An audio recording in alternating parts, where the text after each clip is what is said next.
back to Timber Creek Farm. Our gardens are not at the barnyard, they're actually closer to our house. I used to try to garden near the animals so that I could let them out and have them free ranging while I was working in the gardens, but the soil wasn't the best there, and the insects and the wildlife would just devastate our gardens every year. So here in our backyard, I have a little bit better soil, a little bit better control. So anyway, that's where I am. I'm here in the yard. Last year we tried raised beds for the first time. We had had a couple raised beds that have done well over the years, but last year we went full into raised beds and brought in new soil with our compost, some leaf grow and other additives, and fertilized heavily all summer long, and we had the best garden year ever. So I want to share with you what you can get started right now in mid-March or late March, whenever you're seeing this. It is currently mid-March here at this point, and I am about ready to get all kinds of greens and early vegetable crops into the raised beds. So the first thing you're going to want to do is gather your supplies. So I already have the raised beds. If you don't have raised beds and you want to get some greens started in your garden spaces right now, you can go ahead and put them directly into the ground in most areas. We're getting really close to being 4 to 6 weeks out before the last frost. Here in Maryland, we've already had our last frost. I'm not even sure we had a really hard frost this year. We had an almost non-existent winter. So our beds have been flourishing all winter. I've grown kale and lettuce, radishes and carrots all winter long, and my garlic is really far along for this time of year. But you can use anything, large garden pots, old water troughs that maybe have a leak in them, whatever you have that can hold dirt and hold moisture is fair game for a raised bed. Another good thing about planting greens this early is by the time we get to the heavy part of summer where it's very hot and everything is starting to really be hard to keep alive because of the sun, you will have already had quite a few weeks of spring greens that you can harvest and enjoy. Last year we had a very wet spring, so we had greens for a really long stretch of time. Who knows what this year will be like, but we're going to be ready for it. I'm going to get more kale and lettuce, Swiss chard, and other early crops into these raised beds in the next week, and we'll see what the weather brings. But I really do recommend that you get your greens in early. They do so much better the earlier you can get them in, and most areas are just about ready for the planting time for greens. Here are some of the seeds that I've chosen for this year. I'm going to be planting some rainbow chard because that is just so pretty and it's really hardy. I've got a couple varieties of lettuce, some more kale that'll be going in, and a lettuce mix, which is kind of like a salad mix that you'd find easily available. Alright, since I already have a lot of kale growing in this particular garden, let me see if I can get that to focus in. I'm going to go ahead and plant some lettuce in the rest of it so that it's not all kale. And I can probably put in 3 rows of lettuce in the space that I have available here. Lettuce doesn't get planted very deeply.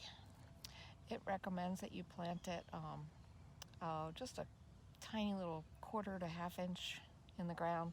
So I just usually use my trowel and just kind of dig a shallow little trench.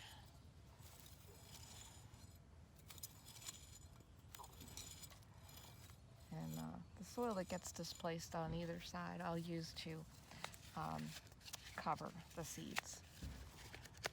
Now, our soil is pretty moist right now because we have had a good bit of spring rains. So I'm not going to add too much moisture in there. I don't want to over moisture, but if your soil is dry, if you have not had rain, then you will want to add some water to your soil. So I am just going to very, very sparingly sprinkle these seeds because you're going to need to thin if you plant them too close together. So I am trying to only get 2 to 3 in each spot. So now they're in there, and I'm just going to take the soil and cover it up like that. And I'm going to pluck that weed out of there because I don't know why it's there. And there you go. So I'm just going to go ahead and finish up these 3 rows. Okay, so the lettuce is planted. Now I just have to wait to have my salad. But you can see how easy it is. I spaced my rows about 8 inches apart. I took up the rest of this garden box. The thing is that once I'm done with this lettuce, when it starts to not be producing well anymore, I can plant something else in here, refertilize, stir up the soil, pull out any roots, and I can put in something else. This is a nice sunny patch right here. It doesn't have a lot of tree cover, so it does really well. So it's like prime garden space. So I won't grow lettuce here the whole year, but I will grow it now. A couple last things about lettuce and growing greens. They like nitrogen, so you want to make sure that your fertilizer, whatever you choose to use, has nitrogen in it. A lot of people will choose to use what I use. It's a liquid fish fertilizer, and I mix it in a bucket of water. Some people will use blood meal, which you can buy at the garden centers in a bag.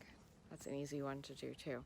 Whatever you choose to use, just make sure the nitrogen level is sufficient for your vegetable garden. The other thing I wanted to just go over really quickly is how to harvest your lettuce. Harvest your greens, whether it's your kale, your lettuce, your Swiss chard. You have a couple choices of how to harvest. One thing you can do is go down to the base of your plant, get in there, and you can chop it off right in there, right down at the base. In a lot of cases, your plant will just keep on growing and give you another harvest or maybe even more harvests throughout the growing season. This is a particular fast-growing kale. As soon as the weather started to warm up, it really took off. So I've been harvesting almost every day. It's delicious, it's very tender, and we've really been enjoying it. So have the rabbits. The other thing you can do is you can just pluck off leaves as you need them. So you can just come out and harvest a few leaves for your sandwich, and it will just kind of encourage the plant to grow more. If you start to see it go into seed up here and you start to see little buds and you're not ready for it to just kind of go to seed, just snap off the top. It'll just produce more down in the lower part then. Okay, one more thought before I leave you. 3 things that are really going to help you have a delicious salad growing right in your backyard are consistent moisture. So if it gets very dry and you start to feel like your plants just aren't thriving anymore, make sure you're watering them enough. Second thing is fertilizing. Make sure they're getting enough nutrients from the soil. You can do a soil test if you're not sure about your own soil, or you can just assume that they don't have enough nitrogen and just feed them. I am kind of not a very scientific gardener, and a lot of times if things just aren't going well, I will try fertilizer first. And the last thing that I wanted to mention is mulching.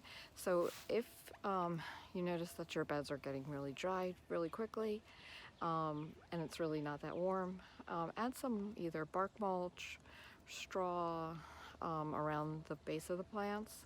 I try to keep it from actually touching the base and the leaves, but you can just help to keep more moisture in the soil that way. Thanks for watching our videos. This video was produced as a collaboration with Homesteaders of America. We've produced a week-long series of videos on how to grow your own food and be more self-sufficient. We hope you'll check them all out at the Homesteaders of America YouTube channel, and just keep us in mind because we're here to help you, not just through trying times, not just at the conference, but anytime you have questions about homesteading topics.